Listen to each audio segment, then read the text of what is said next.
that would cause the different kinds of flora, ivy or whatever they could track in, or ride in, or whatever, bring in different types of things that would affect the forest. And so, are there things that would be done to prevent, because you could be riding your bike and then bring in some ivy or whatever, I don't know, different things, but you can't bring in man-made things that would affect the forest. Yeah. I don't want you to speak. I would like to have her speak. Excuse me. But then we'll let you weigh in, Melanie. So are you meaning like people tracking things in on their Yes. tires and things? Well, the surface of the trail would likely prevent that from taking hold. It tends to come in areas that have been cleared. You know, then you get the large scale blackberry and ivy growth. Not so much from someone tracking something in on their bike tire or on their shoe.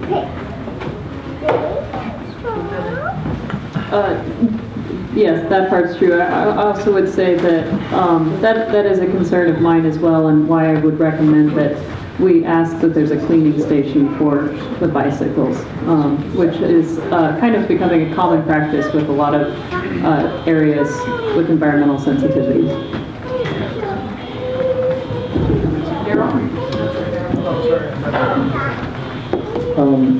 Maybe Lisa can help me understand the process of wetland boundary and the placement of that. We've been here for multiple months waiting for a map of the wetlands, and what we've been presented with, it appears to be a limited version of that. Is it, at what point will we actually see wetland boundaries and a full delineation? My concern is based upon your discussion about the ratings. White Prius out in front, that's why I the white Prius. Oh, never mind. My interest has to do with the ratings of the wetlands. You've given the wetlands a rating, and I'm curious, you mentioned that you treat wetland number 4 and number 11 as separate wetlands and are rated separately. And I'm curious if those are combined and that's one large wetland, which I believe you've defined as something like 95,000 square feet. Are they one wetland, and will the rating of that overall wetland change? No, wetland 4 and wetland 11 are two separate wetlands. So, And how do you know that?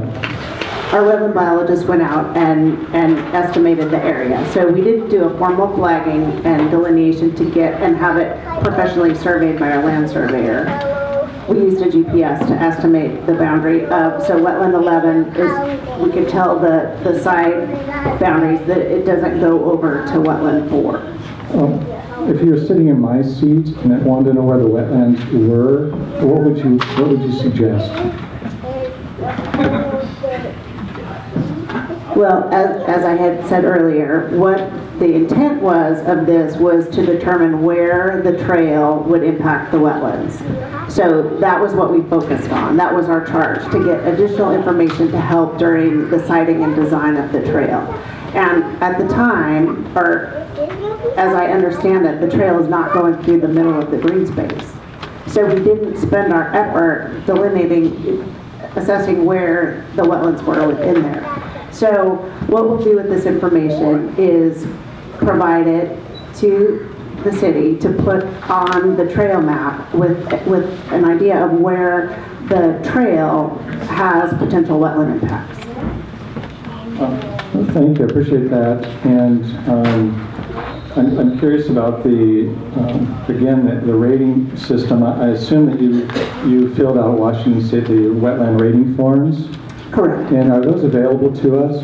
Could we have copies of those, electronic copies of those, so that we can review those? Yes. Okay, thanks. Sarah? We're going in order. You don't have to ask a question if you don't want, but I don't want to leave anyone out.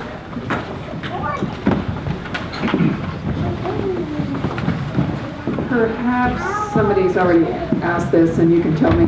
Is this on?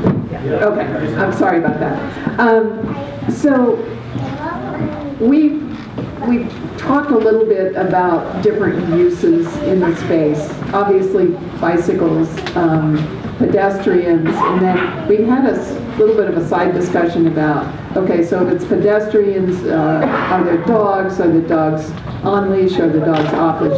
They're not dogs off leash. But so could you talk a little bit more, in particular, if you could, about the impact of the kind of activity that we might imagine, the level of activity, the fact that there might be dogs on wildlife in particular, as well as a lot more pedestrians, a lot more bikes. And I realize you didn't really see mammals out there, but you have some general knowledge and could talk about what impacts would be from this being a pretty, not very human, not much human activity in this green space to a considerable change. So the types of wildlife, different types of wildlife are more tolerant to urban settings, different amounts of noise, that kind of thing. So the majority of the birds and wildlife species that we would expect are pretty tolerant to urban situations. The trail is around the perimeter, so there would still be no cross trails associated with this project. So it wouldn't be bisecting their area, their habitat. They would still have the entire, middle area. And, presumably there's dog activity there, some now, I'm guessing, in the area. Whether there's some increase in that, I don't know, but again, I wouldn't expect dogs to be running through the center of the green space, because there wouldn't be any additional access there than there is now. And I realize that you weren't addressing cross trails, though I hear that may be coming up again. You did mention the cross trails. If there are cross trails, would you expect it to be disrupting the patterns of the wildlife habitat? And it's fine, this is this letter that we maybe didn't receive yet, City so Council still says perimeter, Yeah. other people, Okay. it's a suggestion. Okay. Well, if we get to that point, then maybe we'll ask the question. Thank you. Yeah, presumably if the trail system changes, then we would take a different look at it. Okay, great. Carol, I want to go this way because Deb and Melanie have questions too, so, and then I'll come back to I you. appreciate it. Kathy? So I noticed on one of the maps, and I'm not sure where you are on that one, but the one that I have in front of me with wetland crossings, John, if you could go to that one. I'm curious about the area that's mapped, potential slide areas. Could you speak a little bit about that? Well, the area indicated in this green or teal area is that's predominantly something that we pulled off of the Seattle Department of Planning. They have several maps for all kinds of different critical areas, and that's just the zone that they mapped, and we put it as an overlay layer as kind of a baseline for some perspective. And when I was showing the LiDAR map, it really becomes apparent that that's what they've mapped, but there's also that same kind of potential all over the place.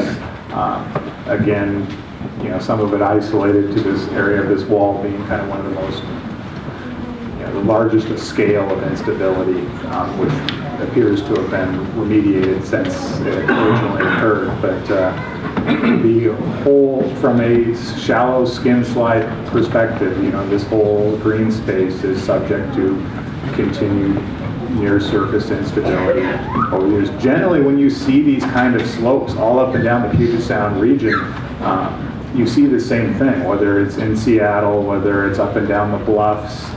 You see the stuff with BNSF has to stop there, and Sound Transit has to stop their rails. That's the exact same stratigraphy there that you're seeing here. And there's a lot of research, and you can look in at papers that have kind of given rules of thumb on, okay, if your house is 50 feet from the top of one of these slopes, you can expect, 1 to 2 centimeters per year. That doesn't mean you get 1 or 2 centimeters per year. That means you get none for a few years and then you get 3 or 4 inches. I mean, so that's the kind of retreat that we would expect in these kind of environments. And you get that until your slope achieves a geometry in which that's no longer, gravity doesn't drive it anymore. So you said that you didn't go all the way north, right? At some point? We walked all over that thing. So you went all the way to Andover? We went from that end to that end, and Okay. the Blackberry Scars to Peru. Okay. No, that's, yeah. So I guess my question is that there is an active slide area there at Andover. Which one are you talking about? At Andover? Yeah, that's an active slide. So I didn't know if you were aware of that. Yeah, I think if you look at some of our, I mean, we walked over the whole thing, but we predominantly, again, we took our GPS and again made all these waypoints and mainly looked for the active instability that was in a proximity of the proposed trail alignment that could have a impact on the proposed trail alignment. So anything that was far enough away that we did not believe that it was going to have a substantial impact to the trail system, we didn't evaluate as much again, and that's why we tended, when I said that we found 3 or 4 areas of instability, those are more in direct impact of the proposed trail alignment. So. And then, I'm sorry. Okay. Okay. I noticed you were talking about mitigating with the trail and adding catchments. So could you talk a little bit about what is that going to look like to maintain a slope for the bicycle track? What are we looking at in the way of digging or potential walls or gabions or whatever? What can you give us kind of a general? I mean, there's a lot of different things that can be done for different scenarios. I mean, one of the things that we talked about previously is life safety issues associated with these skin slides. So in areas where you could potentially have a life safety issue because of steep slopes and a trail user, you may put up some kind of gabion or something like that. It doesn't necessarily have to be that upslope of the trail. So that may be a superficial feature that you may see if it's deemed necessary. When I was talking about catchments, I was more talking about in any area where you would expect the natural path of the water coming down the slope to intersect the trail and divert along the trail, that you would want to have catchments so that you could collect that and reroute it to locations that are not going to become a slope stability issue or an erosion issue or exacerbate any kind of other thing that's going on. How that may look, it could do a lot of different, it could be something you could see from the surface, it could be, at a location where you're coming down a steeper grade, because mountain bikes don't like to be on flat surfaces at all times. They're going to want to go down some kind of steeper grades. At the bottom of that steeper grade, maybe you have some places at the bottom of the slope where you excavate out some soil and you put in some more permeable open graded gravel, and in that gravel is buried some pipes that are routed down to suitable outlets, whether that be storm drains, whether that be whatever is suitable. So I mean, there's lots of different features that could be integrated into this system at relatively low cost and low impact to the environment that could really, again, one of the things that you're really going to want to do is design this trail to limit to maintenance. No matter what in a mountain bike trail, you're going to have maintenance, but how your design is can limit the amount of maintenance that's required. And I think that'll make the project go much better over the long term, because if you have tons of maintenance to do and it's not being done, then the project's not going to work in 2 years. Dan? I just want to make a further statement about how invasives are transported, because indeed there are issues in certain places where humans bring them in, but for the most part, this proximity to plantations of invasives all around the city. Blackberries and ivy, blackberries especially, are going to be brought in by birds. They eat the berries and then they go off somewhere else and poop, and the seeds are intact in their defecation. So that's a big way that blackberry is spread. I think the big issue, and Connie, I don't know if this is where you're getting at, but it inspired me to say this regardless, is the issue of obviously making sure that the trail is designed properly, which I believe is more of our purpose here and less to grill you guys on over and over again on whether or not it can be done safely and soundly. It sounds like that's been answered 15 times. So I don't know if we need to do that much further, but we definitely... A couple ways more to say it. Yeah, you did it very well, very diplomatically. Definitely making sure that this is built appropriately, which has been our most of our intent from the beginning, and also that there's enough resources to maintain it, and then also ways to enforce, just like in any park, inappropriate use, which is already happening with the dumping, people, encampments, and people already going through there illegally. And the issue with dogs, there's also people who's, in terms of a wildlife issue, people who let their cats out. Cats kill tons of birds. And so those are issues that are bigger city issues on whether the city's going to enforce the off-leash or dogs need to be on leash. My experience at Discovery Park, it was abysmal. Animal control was never there, so I don't see why our park in the middle of the South End is going to fare much better, but my plug to the Parks Department is that ramp up those efforts considerably, please. But how we design this trail is not, or whether we do this trail or not, those impacts exist throughout the city, and so those are bigger issues within the city, I would say.